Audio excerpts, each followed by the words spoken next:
Thus Satan, talking to his nearest mate, with head uplift above the wave and eyes that sparkling blazed, his other parts besides prone on the flood, extended long and large, lay floating many a rood, in bulk as huge as whom the fables name of monstrous size, Titanian, or earth-born that warred on Jove, Briareos, or Typhon, whom the den by ancient Tarsus held, or that sea-beast Leviathan, which God of all his works created hugest, that swim the ocean stream.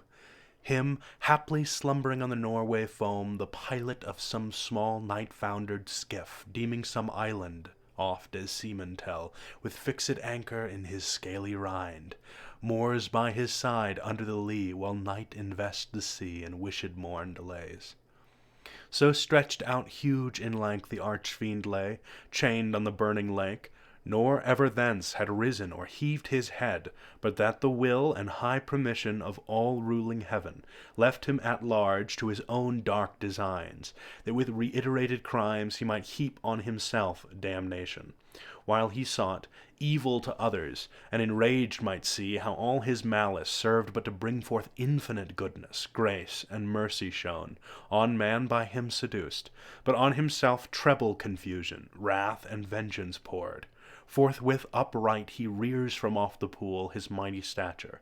On each hand the flames driven backward sloped their pointing spires, and rolled in billows leave the midst a horrid veil.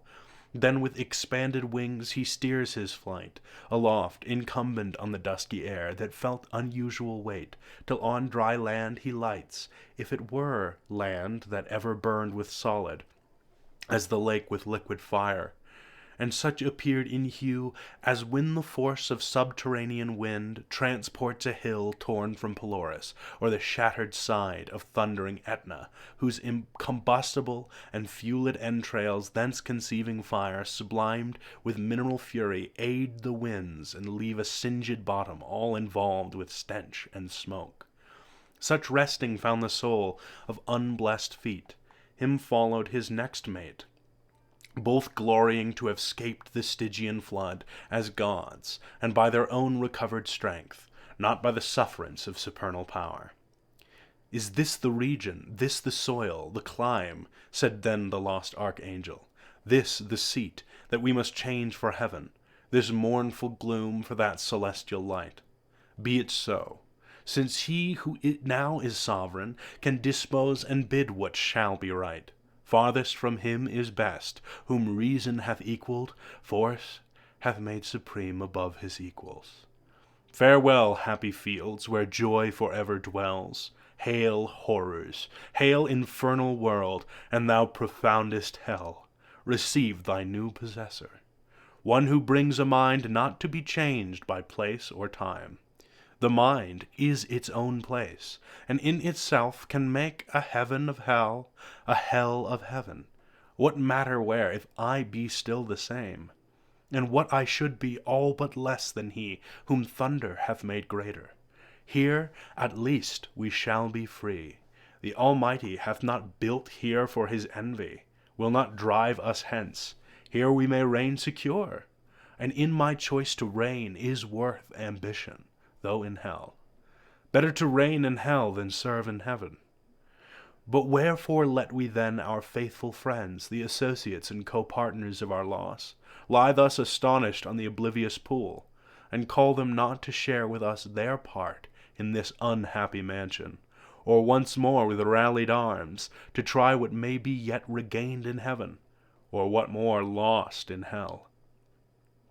So Satan spake, and him Beelzebub thus answered: Leader of those armies bright, which but the omnipotent none could have foiled, if once they hear that voice, their liveliest pledge of hope, in fears and dangers heard so oft in worst extremes, and on the perilous edge of battle when it raged, in all assaults their surest signal, they will soon resume new courage and revive, though now they lie grovelling and prostrate on yon lake of fire, as we erewhile, astounded and amazed, no wonder fallen such a pernicious height. He scarce had ceased when the superior fiend was moving toward the shore, His ponderous shield ethereal temper, massy, large, and round behind him cast, the broad circumference hung on his shoulders like the moon, whose orb through optic glass the Tuscan artist views, at evening, from the top of Fessalae or in Valderno, to descry new lands, rivers, or mountains in her spotty globe.